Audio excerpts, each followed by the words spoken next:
Bihar police previous year question paper को हम लोग देखेंगे। Hello friends, welcome to the success Kendra. Friends देखिए, आज के इस सेशन में हम लोग बिहार पुलिस 2025 के लिए Bihar police previous year question को हम लोग देखने वाले हैं।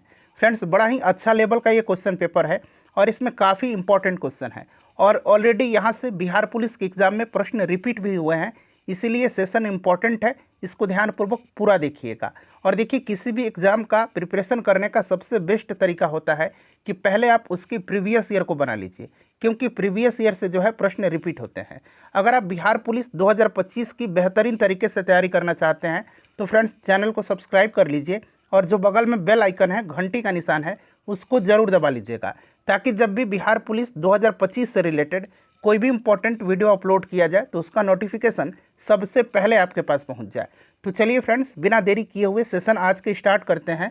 एक बार सभी लोग प्लीज़ पहले सेशन को लाइक कर दीजिए और जब इसको कंप्लीट देख लीजिएगा, पूरा देख लीजिएगा, तो कम से कम इसको एक ग्रुप में फ्रेंड्स ज़रूर शेयर कर दीजिएगा। तो चलिए अब हम लोग स्टार्ट करते हैं आज का सेशन। तो फ्रेंड्स, जैसे मैंने आपको बताया है कि आज इस सेशन में हम लोग Bihar police previous year question paper को देखेंगे।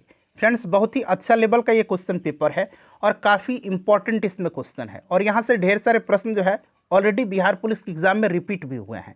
इसलिए इस सेशन को ध्यानपूर्वक पूरा लगाइएगा और देखिए, इसको एक एग्ज़ाम के तौर पर लगाइए। ऐसा समझिए कि आप एग्जामिनेशन हॉल में बैठे हुए हैं और बिहार पुलिस 2025 की परीक्षा दे रहे हैं और सेशन के एंड में, वीडियो के लास्ट में फ्रेंड्स आप सभी लोग ईमानदारी पूर्वक अपना अपना स्कोर जो है ज़रूर कमेंट करके बताइएगा। चलिए स्टार्ट करते हैं। पहले एक बार सेशन को लाइक कर दीजिए। देखिए, पहला प्रश्न है और ये Bihar police constable previous year question paper है। पहला प्रश्न क्या है कि प्रागैतिहासिक काल का अर्थ है। अगर आप आंसर जानते हैं फ्रेंड्स तो आंसर कमेंट करते चलिए, इससे आपका रिवीजन भी होते चलेगा। और जो भी मैं आपको एक्सप्लेन करके एक्स्ट्रा फैक्ट्स बताऊंगा उसे आप ध्यानपूर्वक ज़रूर सुनेंगे। इससे क्या होगा कि इस तरह से एक प्रश्न के साथ साथ आपके 2 से 3 प्रश्न जो हैं कवर होते चलेंगे। अब यहाँ पर ध्यान दीजिएगा, प्रागैतिहासिक काल का अर्थ क्या है। तो देखिए, प्रागैतिहासिक काल इतिहास से पहले का वह काल है जब मानव सभ्यता का कोई लिखित रिकॉर्ड नहीं था। ठीक है ना, यानी कि वह समय जिसका कोई ऐतिहासिक लिखित ब्यौरा ना हो, जैसे कि पाषाण काल। ठीक है ना, तो ऑप्शन बी यहाँ पर करेक्ट आंसर हो जाएगा। चलिए नेक्स्ट क्वेश्चन कर लेंगे कि वास्को डिगामा यात्री था। देखिए, वास्को डिगामा कौन था, तो कहाँ का यात्री था, तो फ्रेंड्स ये पुर्तगाली यात्री था। ऑप्शन सी राइट आंसर हो जाएगा। और देखिए, भारत के साथ व्यापार के लिए नया मार्ग खोजने का श्रेय जो है ये पुर्तगालियों को जाता है। 1498 ईस्वी, आपको भली भांति याद होगा, 1498 ईस्वी में पुर्तगाली नाविक वास्को डिगामा ने जो है भारत के लिए सामुद्रिक मार्ग की खोज किया था। और जिस समय वास्को डिगामा जो है भारत आया था, भारत कहाँ पहुँचा था, कालीकट पहुँचा था। कालीकट, कालीकट वहाँ का राजा कौन था, तो वहाँ का राजा जो था जमोरिन था। साथ साथ यह भी आप ध्यान रखिएगा। ठीक है, चलिए उसके बाद देख लीजिएगा कि संविधान में कितने वर्ष तक के बच्चों के लिए निःशुल्क एवं अनिवार्य शिक्षा की व्यवस्था की गई है। बड़ा ही इंपॉर्टेंट क्वेश्चन है। बताइए, संविधान में कितने वर्ष तक के बच्चों के लिए निःशुल्क एवं अनिवार्य शिक्षा की व्यवस्था की गई है।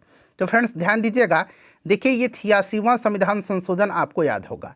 86वां संविधान संशोधन के द्वारा देश के 6 से 14 वर्ष तक के बच्चों के लिए अनिवार्य एवं निःशुल्क शिक्षा को मौलिक अधिकार के रूप में मान्यता देने संबंधी प्रावधान किया गया और इसे अनुच्छेद 21 क, जो कि मौलिक अधिकार है, इसे अनुच्छेद 21 क के अंतर्गत संविधान में जोड़ा गया था। तो राइट आंसर क्या हो जाएगा, 6 से 14 वर्ष। क्लियर। चलिए उसके बाद देखिएगा कि नगर निगम के अध्यक्ष हैं। नगर निगम बताइए, तो नगर निगम की अध्यक्ष जो होता है ये कौन होता है।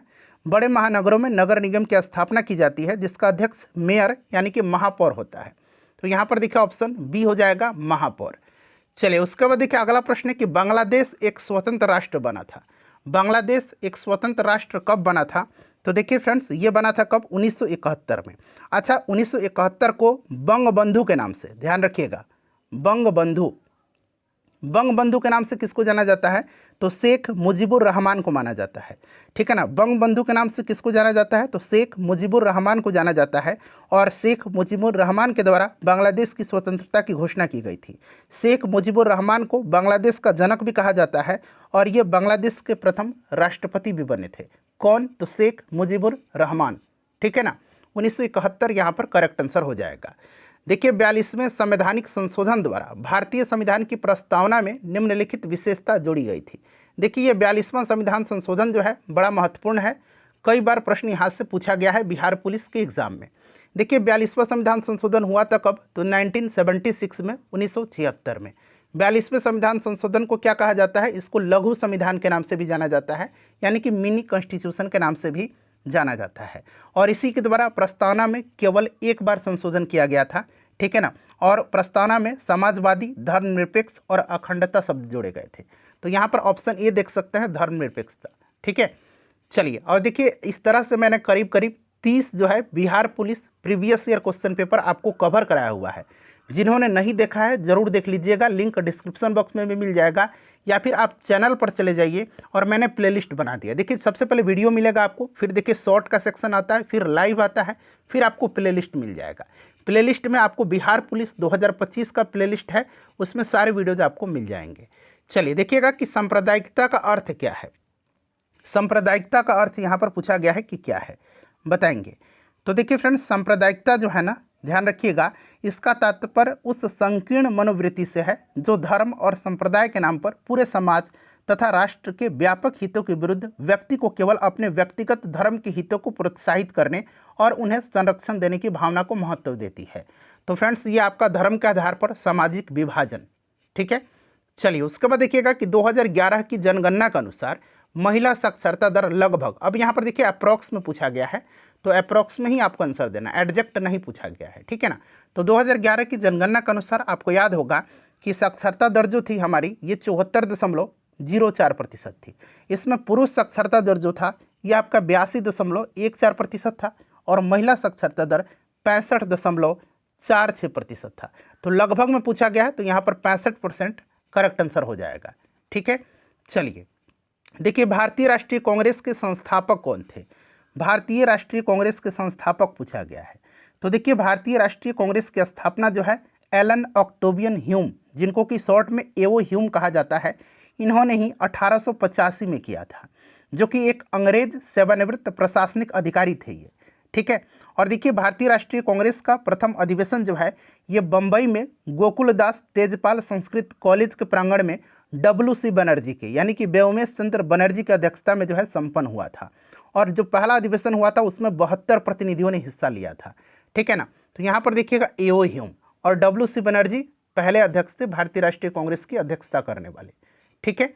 चलिए, और दूसरा अधिवेशन जो हुआ था ये 1886 में हुआ था कलकत्ता में, और इसकी अध्यक्षता दादा भाई नौरोजी ने किया था। तो दूसरा भी आप याद रखिएगा।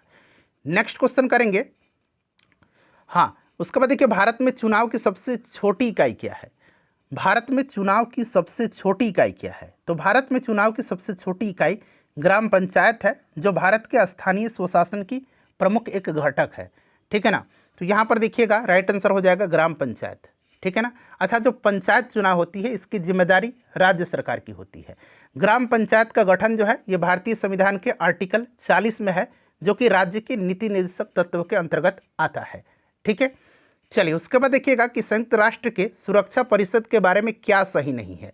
सारे ऑप्शन को देख लीजिए, सुरक्षा परिषद के बारे में क्या सही नहीं। फ्रेंड्स आगे बढ़ने से पहले आज हम बात करेंगे बिहार पुलिस कांस्टेबल 2025 की बेस्ट सॉल्व पेपर्स के बारे में, जो कि एडुका जोन पब्लिकेशन का है। यहाँ पर आप देख भी सकते हैं एडुका जोन बिहार पुलिस, और आप देख सकते हैं ये सॉल्व पेपर्स है। पूरा आपको विस्तृत व्याख्या सहित एक्सप्लेनेशन सहित इसका आंसर भी दिया गया है। पूरा बिहार पुलिस का 2010 से लेकर के 2024 तक का क्वेश्चन पेपर है। टोटल इसमें जो देखिए 37 सेट्स दिए गए हैं। यहाँ पर मैं आपको दिखा भी देता हूँ, थोड़ा सा मैं जूम करता हूँ ताकि आपको स्पष्ट दिखाई दे। देखिए फ्रेंड्स यहाँ पर देखिए बिहार पुलिस भर्ती परीक्षा, और देखिए 28/8/2024 का पेपर है, यानी कि 2024 तक, 2010 से लेकर के 2024 तक। यहाँ पर आप देख भी लीजिएगा 14/4/2010, तो पूरा 2010 से लेकर के 2024 तक के बिहार पुलिस के क्वेश्चन पेपर का यहाँ संकलन है, और इसका एक्सप्लेनेशन बहुत ही तगड़ा दिया गया है। यहाँ पर आप देख लीजिए ये बिहार पुलिस का क्वेश्चन पेपर है 28/8/2024 का। और फ्रेंड्स यहाँ पर आप एक्सप्लेनेशन देख लीजिए, कितना ज़बरदस्त एक्सप्लेनेशन दिया है। फ्रेंड्स आप इस बुक को परचेज कर सकते हैं और अपनी तैयारी को और भी ज़्यादा मजबूत कर। सुरक्षा परिषद के बारे में क्या यहाँ पर पूछा गया है कि सही नहीं है। देखिए इसके 5 अस्थाई सदस्य होते हैं, बिल्कुल 5 अस्थाई सदस्य होते हैं। और इन अस्थाई सदस्य में जो 5 देश हैं उनका नाम है यूएसए, यूके, चाइना, रसिया और फ्रांस, ठीक है। और 10 अस्थाई सदस्य होते हैं। क्लियर हो गया। और ये जो 10 अस्थाई सदस्य होते हैं इनका चयन जो होता है ये 2 वर्षों के लिए होता है। तो ये 5 वर्षों के लिए होता है, गलत दिया गया है। कितने वर्षों के लिए होता है? तो 2 वर्षों के लिए होता है, ठीक है। यह अंतर्राष्ट्रीय शांति बनाए रखने में मदद करता है, बिल्कुल सही है, ठीक है। और यह युद्ध को समाप्त करने के लिए राष्ट्रों से अपील भी करता है।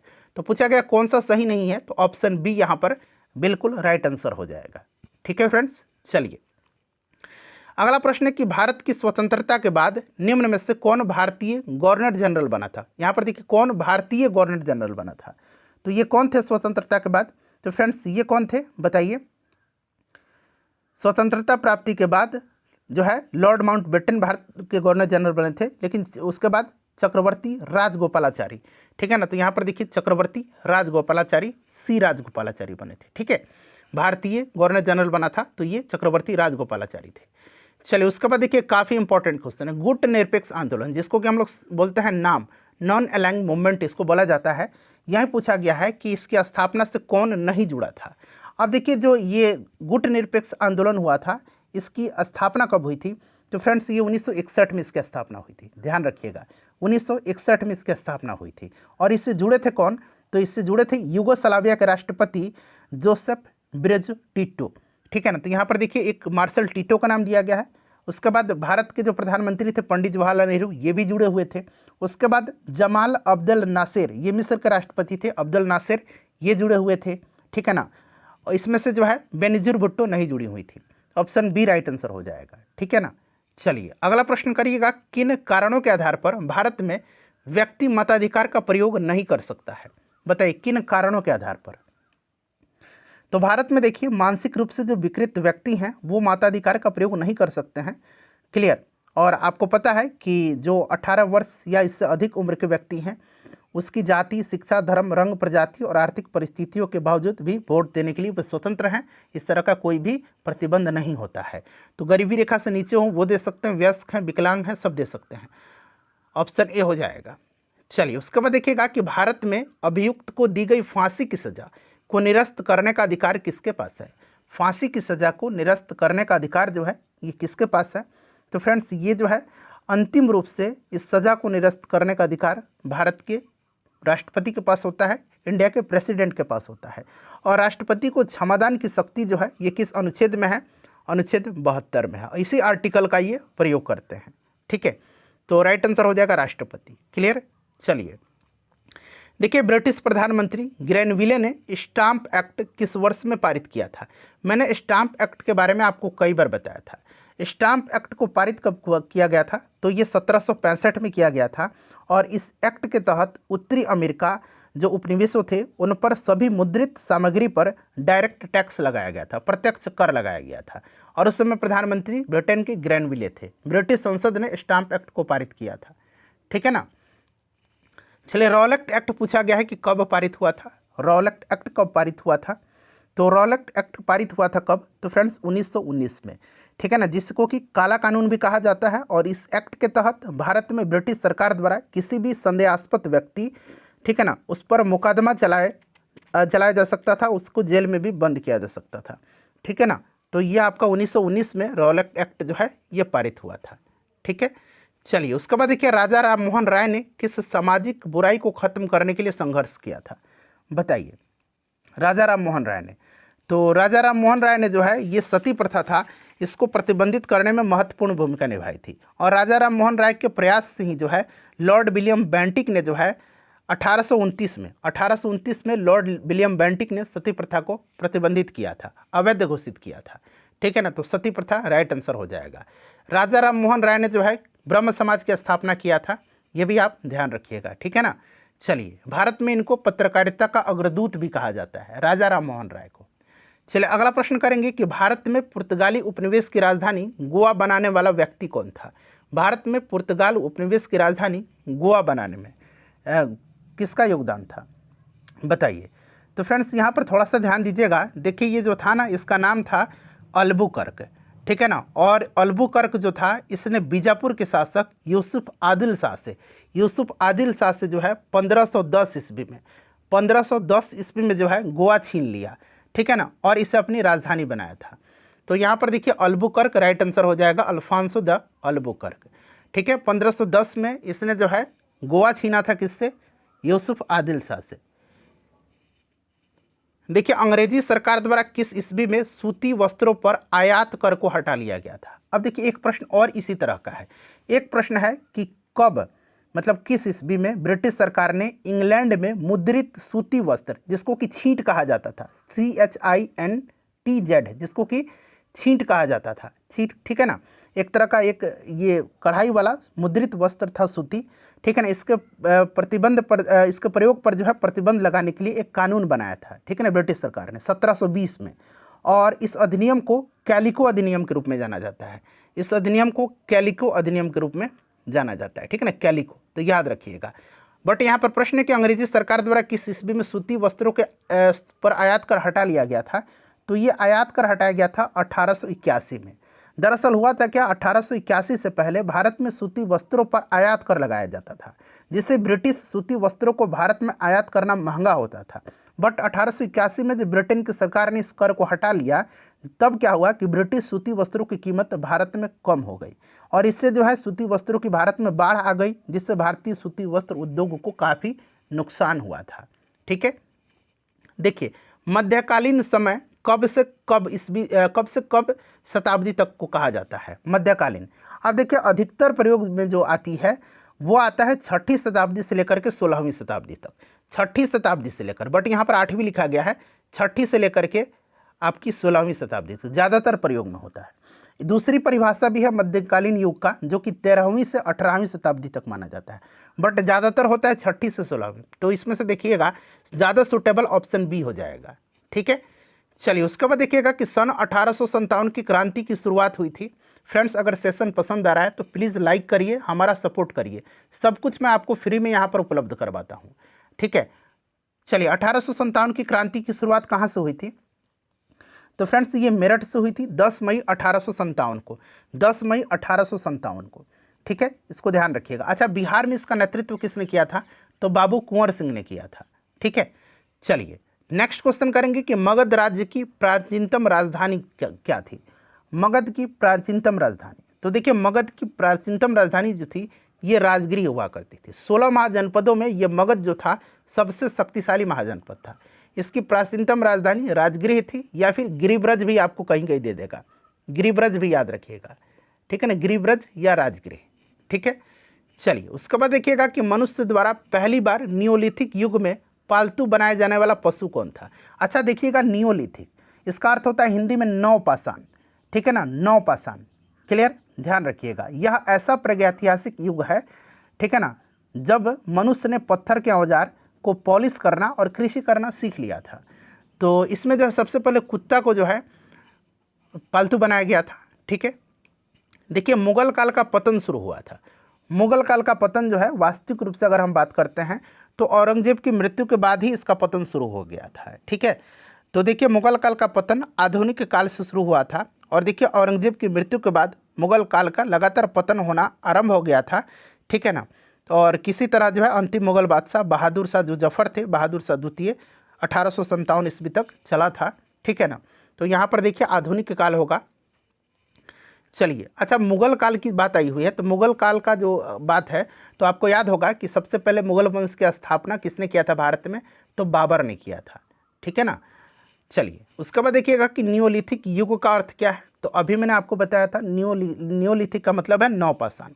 क्या अर्थ है इसका नियोलिथिक का? तो नियोलिथिक का अर्थ है नवपाषाण काल, ठीक है। तो यहाँ पर देखिए नवपाषाण काल राइट आंसर हो जाएगा, ठीक है। देखिएगा विश्व पर्यावरण दिवस जो है ये कब मनाया जाता है? विश्व पर्यावरण दिवस, ठीक है। तो फ्रेंड्स ये मनाया जाता है 5 जून को, प्रत्येक वर्ष 5 जून को मनाया जाता है, ठीक है। तो 5 जून यहाँ पर करेक्ट आंसर हो जाएगा। चलिए अपना अपना स्कोर जरूर बताइएगा। निम्न में से कौन सा प्राकृतिक पर्यावरण का घटक नहीं है? प्राकृतिक पर्यावरण का, किसका? तो प्राकृतिक पर्यावरण का घटक। तो देखिए प्राकृतिक पर्यावरण का घटक जो है इसमें से हवा, वन, जल है। बांध जो है ये प्राकृतिक पर्यावरण का घटक नहीं है, ठीक है। अगला प्रश्न देखिए, पर्यावरण के जैविक व अजैविक घटकों के अंतर संबंध का अध्ययन क्या कहलाता है?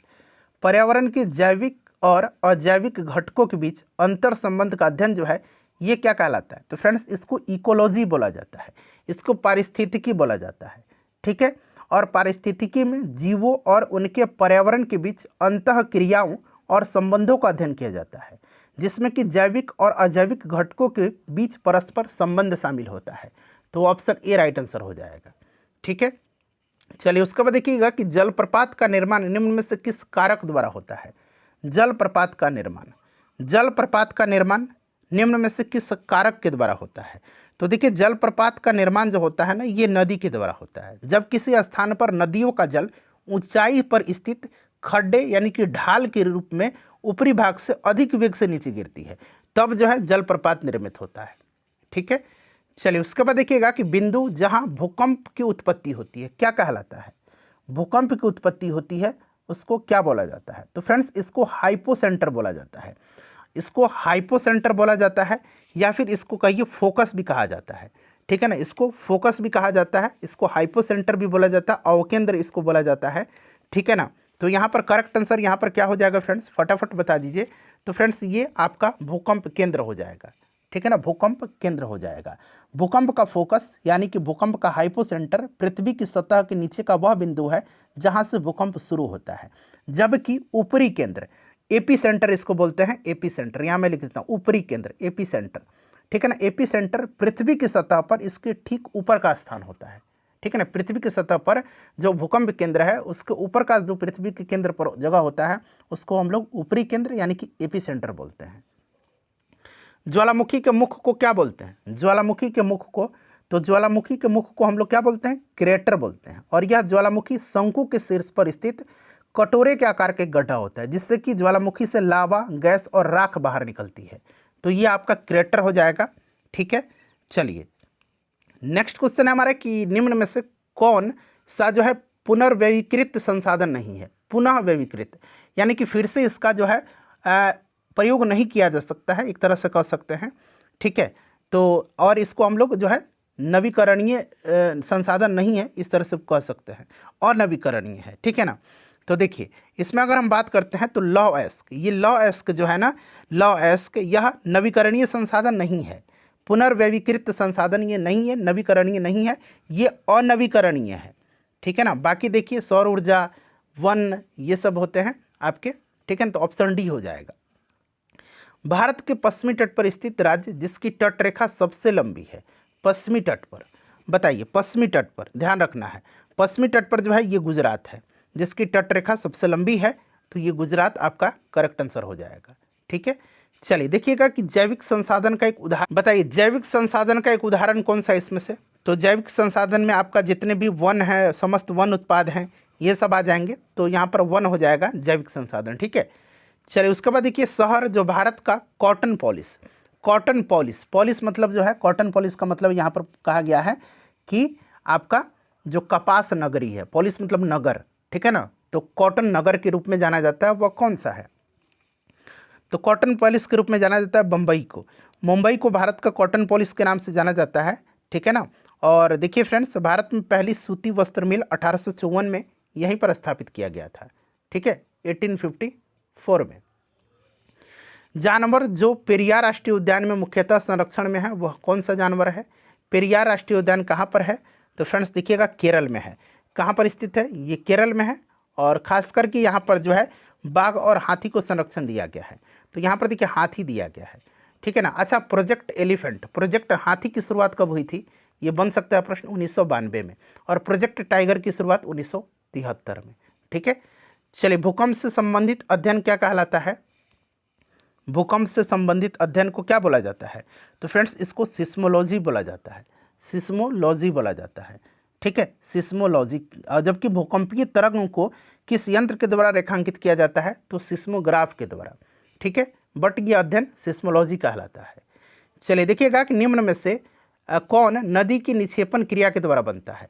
नदी के निक्षेपण क्रिया के द्वारा इनमें से किसका निर्माण होता है बताइए? तो नदी के निक्षेपण क्रिया के द्वारा डेल्टा का निर्माण होता है। किसका? डेल्टा का।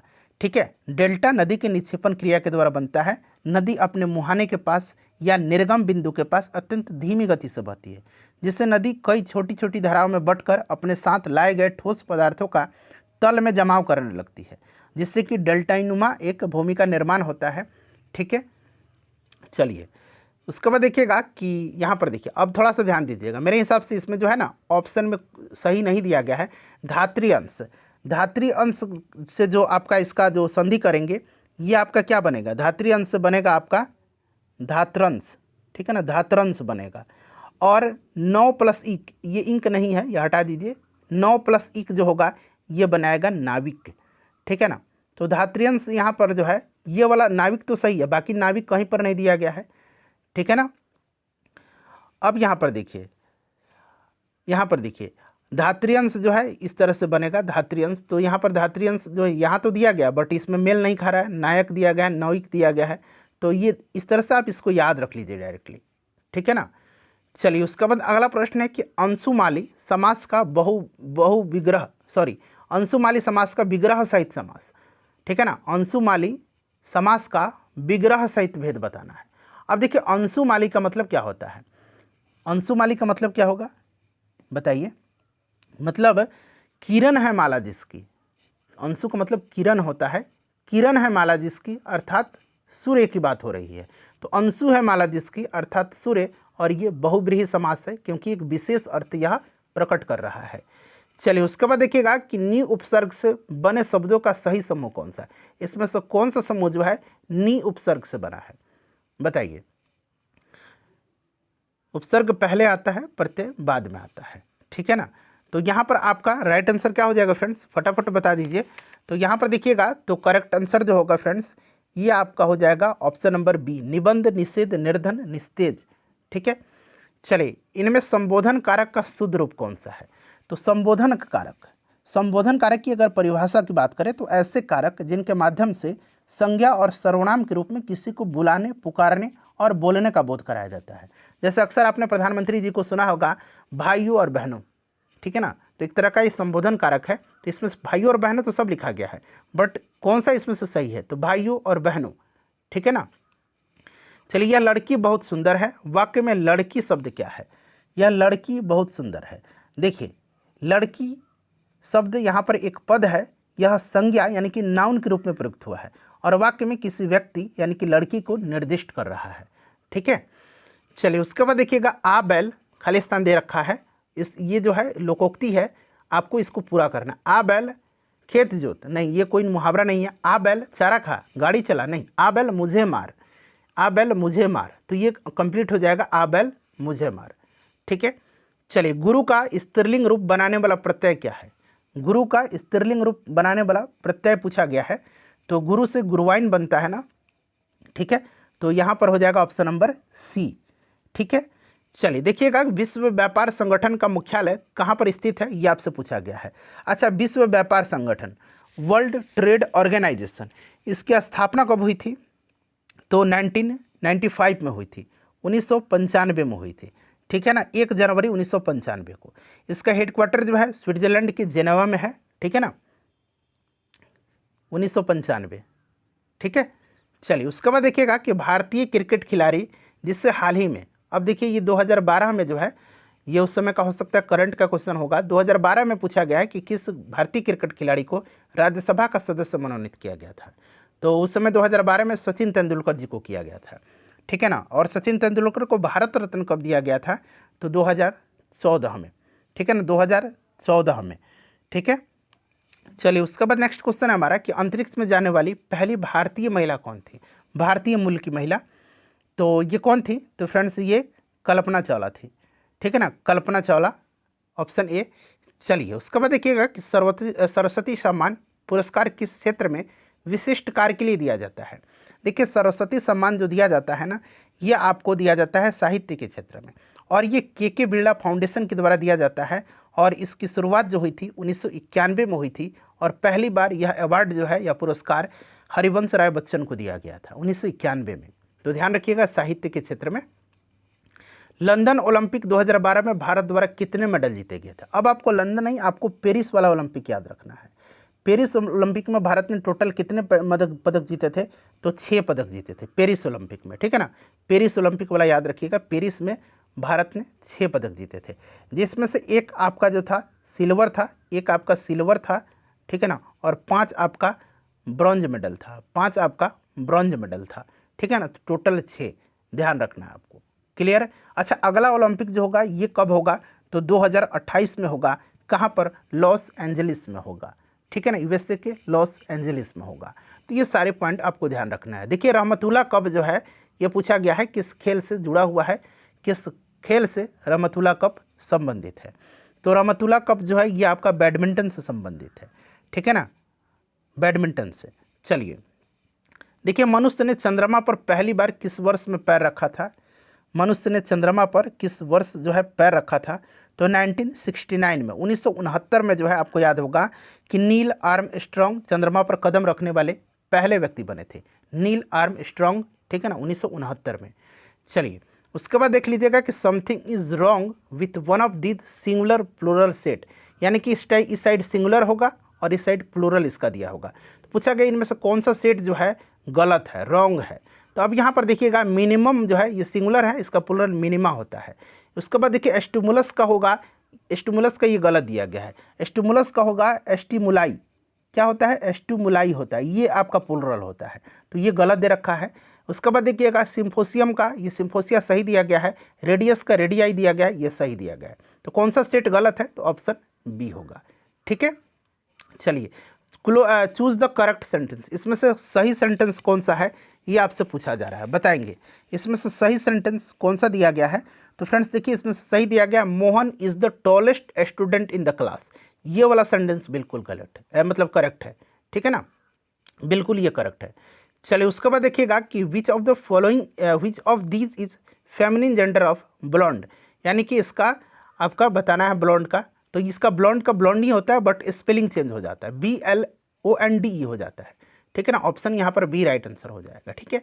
चलिए supply the correct form of the verb, देखिए इट खाली स्थान दिया गया so hard that it seemed a grey seat had curtain the word away, तो यहाँ पर क्या होगा? तो यहाँ पर देखेंगे फ्रेंड्स, तो फिल इन द ब्लैंक्स आपको भरना है। तो यहाँ पर अब होगा it was raining so hard, ठीक है ना। चलिए उसके बाद देखिए चूज द करेक्ट सेंटेंस, इसमें से सही क्या है? तो इसमें से है कि if I win A lottery I will by a car, if I win A lottery I will by a car, ये सेंटेंस आपका सही दिया गया है। चलिए उसके बाद देखिएगा खाली स्थान भरना है कि of Kartik and Urmila the खाली स्थान दिएगा is a more versatile singer, बताइए राइट आंसर क्या होगा? तो यहाँ पर होगा लेटर, ठीक है ना। चलिए उसके बाद देखिएगा कि one of this is not singular identified, तो देखिए इसमें से कौन सा सिंगुलर नहीं है? तो देखिए डाटा का प्लुरल डाटा ही होता है, तो इसीलिए डाटा ये जो दिया गया है प्लुरल है, बाकी बुक इकोनॉमिक्स माउस ये सिंगुलर है, डाटा का प्लुरल डाटा ही होता है, ठीक है ना। तो ऑप्शन बी हो जाएगा। उल्लू की आँख में पाई जाने वाली जो है पाई जाती है केवल कौन सी इसमें से? उल्लू की आँख में, तो उल्लू की आँख में सलाका कोशिकाएं पाई जाती है, जिसके कारण उल्लू रात में भी देख सकते हैं, अंधेरे में भी ये देख पाते हैं, सलाका कोशिकाएं, ठीक है। चलिए उसके बाद देखिए गाय का दूध जो है पूछा गया है, गाय का दूध क्या होता है? गाय का दूध जो है क्या होता है? तो गाय का दूध हल्का पीला होता है, ठीक है ना। गाय का दूध हल्का पीला होता है क्योंकि इसमें कैरोटीन नामक प्रोटीन पाया जाता है, कैरोटीन नामक प्रोटीन पाया जाता है, याद रखिएगा, ठीक है। और यह कम वसा युक्त होता है, यह कम वसा युक्त होता है, ठीक है। चलिए अंडा देने वाला स्तनधारी, अच्छा स्तनधारी जो है ये अंडे देने वाले भी होते हैं, बट ये स्तनधारी कौन से हैं?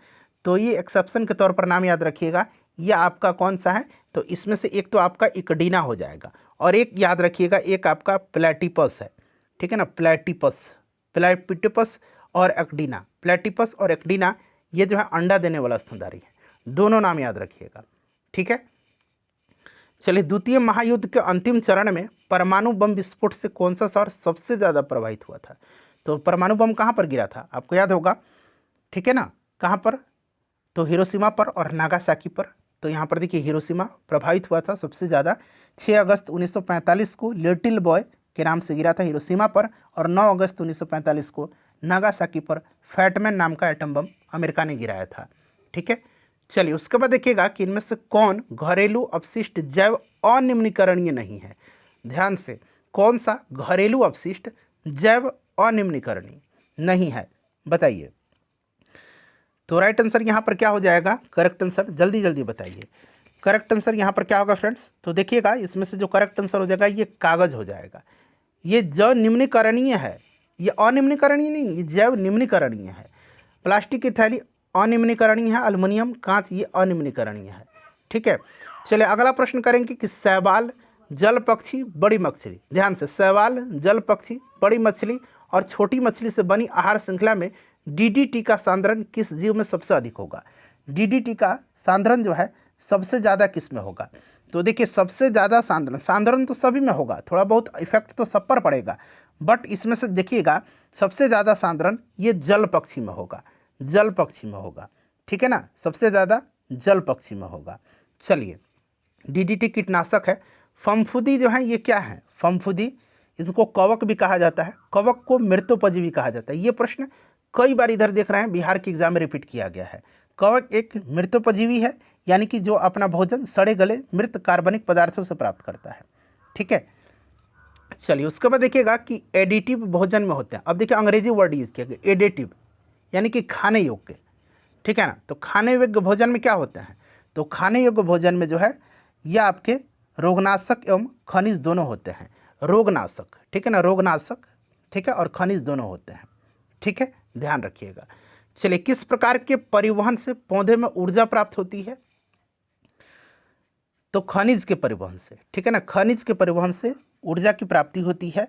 ठीक है ना, ऊर्जा की प्राप्ति होती है खनिज के परिवहन के लिए। पौधे को ऊर्जा के लिए साधारणतः जाइलम उत्तक जिम्मेदार है, और जल और घुलित खनिज लौंग का संबंध जड़ से पानी तक होता है। ठीक है ना, तो ये आपका खनिज हो जाएगा। देखिए, एक अवतल लेंस के लिए वस्तु की दूरी का चिन्ह होगा, अवतल लेंस के लिए। तो देखिए अवतल लेंस की अगर हम बात करते हैं तो वस्तु की किसी भी लेंस या दर्पण के लिए बाएं लेने की प्रथा है, जिससे ऋणात्मक लिया जाता है। तो अवतल लेंस में पूछा गया है वस्तु की दूरी का चिन्ह क्या होगा, तो फ्रेंड्स यहाँ पर क्या होगा, तो ये आपका ऑप्शन ए हो जाएगा। ठीक है, अब चलिए अब ध्यान दीजिए यहाँ पर। देखिए किसी 100 ओम वाले प्रतिरोध, प्रतिरोध कितना है 100 ओम, 2.2 एम्पियर की धारा, धारा कितनी है, आई कितना है, तो 2.2, रेजिस्टेंस कितना है, तो 100 ओम। ठीक है, पूछा गया है कि प्रतिरोध की सिरों के बीच विभवांतर क्या होगा, तो आपने V इक्वल टू पढ़ा है ना, आई आर होता है। तो आई कितना है 2.2, और ये आपका आर कितना है 100। तो एक यहाँ पर हटाएंगे डेसिमल तो एक जीरो कट जाएगा, यानी कि 220 हो जाएगा, 220 वोल्ट। ठीक है, चलिए उसके बाद देखिएगा कि वेलामेन कोशिकाओं की उपस्थिति लाक्षणिक होती है। वेलामेन कोशिकाओं की उपस्थिति जो है किसकी लक्षण होती है, तो फ्रेंड्स ये एपीफाइट्स की होती है, एपीफाइट्स। ठीक है ना, एपीफाइट्स की होती है। चलिए उसके बाद देखिए जी का मान पूछा गया है, बड़ा ही इंपॉर्टेंट क्वेश्चन है और कई बार मैंने आपको बताया है। जी का मान छोटा कर देता हूँ ताकि सब कुछ आपको दिखाई दे, थोड़ा देख लीजिए। ठीक है, बताइए जी का मान होता है, तो जी जो है ये ग्रेविटेशनल कांस्टेंट है, और इसका मान 6.67 गुना 10 के पावर 11 यूनिट, बड़ा इंपॉर्टेंट है, ये यूनिट याद रखिएगा। ठीक है ना, ये वाला यूनिट आप जरूर ध्यान रखिएगा। 6.67 गुना 10 के पावर 11 न्यूटन मीटर स्क्वायर पर केजी स्क्वायर। ठीक है, चलिए उसके बाद देखिएगा ये वाला डायग्राम देख लीजिए, और इसमें कह रहा है ना कि एक वस्तु किसी ऊंचाई h से, अब देखिए ये ऊंचाई यहाँ पर दे रखा है h से, ये पूरा ऊंचाई h है, ठीक है ना, गिर रही है, उसके लिए किस बिंदु पर गतिज ऊर्जा का मान न्यूनतम होगा, गतिज ऊर्जा का मान। तो देखिए ये सबसे ऊपर जो है ना, यहाँ पर इस वाले बिंदु पर, यहाँ पर गतिज ऊर्जा शून्य है, क्योंकि यह स्थितिज अवस्था में है, स्थितिज है, यहाँ पर स्थितिज ऊर्जा अधिकतम होगी। तो गतिज ऊर्जा शून्य कहाँ पर, तो ए पॉइंट पर, किस पॉइंट पर, तो ए पॉइंट पर। तो यहाँ पर ए राइट आंसर हो जाएगा, ऑप्शन नंबर ए। ठीक है, चलिए उसके बाद नेक्स्ट क्वेश्चन करिए कि पूछा गया है कि किसी व्यक्ति, मैंने कोई व्यक्ति है, एक व्यक्ति जो विभिन्न रंगों में अंतर नहीं कर पाता है, व्यक्ति में किस भाग की समस्या है, व्यक्ति के किस भाग में समस्या है, तो फ्रेंड्स इसके जो आपके कलर परसेप्शन कोन्स सेल के कारण ऐसा होता है, कोन्स के कारण। ठीक है, चलिए उसके बाद देखिएगा कि रेखांकित वस्तु पर कितना प्रतिफल बल लग रहा है। अब इसको ध्यान से देखिएगा, ये घर्षण विहीन सतह है। ठीक है, देखिए 10 न्यूटन, इधर भी 10 न्यूटन। ठीक है, ऊपर की तरफ 20 न्यूटन और यहाँ पर देखिए आपका जी का मान 10 मीटर पर सेकंड स्क्वायर लगा लीजिएगा, ठीक है ना, ये दिया गया है। अब देखिए, अब यहाँ पर नेट फोर्स होगा, आप देख सकते हैं इधर भी लग रहा है इधर भी लग रहा है, यानी कि दोनों तरफ अगर बराबर लग रहा है, ठीक है ना, तो यहाँ पर कोई विस्थापन हो ही नहीं रहा है, ठीक है। इसका मतलब नेट फोर्स शून्य हो जाएगा, जब तक कोई विस्थापन नहीं है तो कोई भी बल नहीं लग रहा है, 0 न्यूटन। चलिए, दो जो है 5 ओम के और 10 ओम के रेजिस्टेंस है, ठीक है ना, किसी परिपथ में ये श्रेणी क्रम में जुड़े हुए हैं, निम्न विकल्प संभव होगा। अब देखिए यहाँ पर कौन सा विकल्प संभव होगा ये आपसे पूछा जा रहा है। तो देखिए अब यहाँ पर ध्यान दीजिएगा, ठीक है, एक 5 ओम का है एक 10 ओम का है, ठीक है। तो देखिए श्रेणीबद्ध में लगे हुए हैं, ठीक है, श्रेणीबद्ध स्थिति में विद्युत धारा समान होती है, ऐसे में जो है वोल्टेज ड्रॉप अलग अलग प्रतिरोध के लिए अलग अलग होगा, ठीक है। तो ऐसे में जो आर होगा, रेजिस्टेंस होगा, वो बड़ा होगा तो भी बड़ा होगा। तो यहाँ पर आप देख लीजिए ऑप्शन में जो है पूरा पढ़ लीजिए, यहाँ पर दिया गया है, तो यहाँ पर ऑप्शन सी यहाँ पर इसका करेक्ट आंसर दिया गया है, ठीक है ना, ऑप्शन नंबर यहाँ पर सी इसका करेक्ट आंसर दिया गया है। सी में 1 और 4।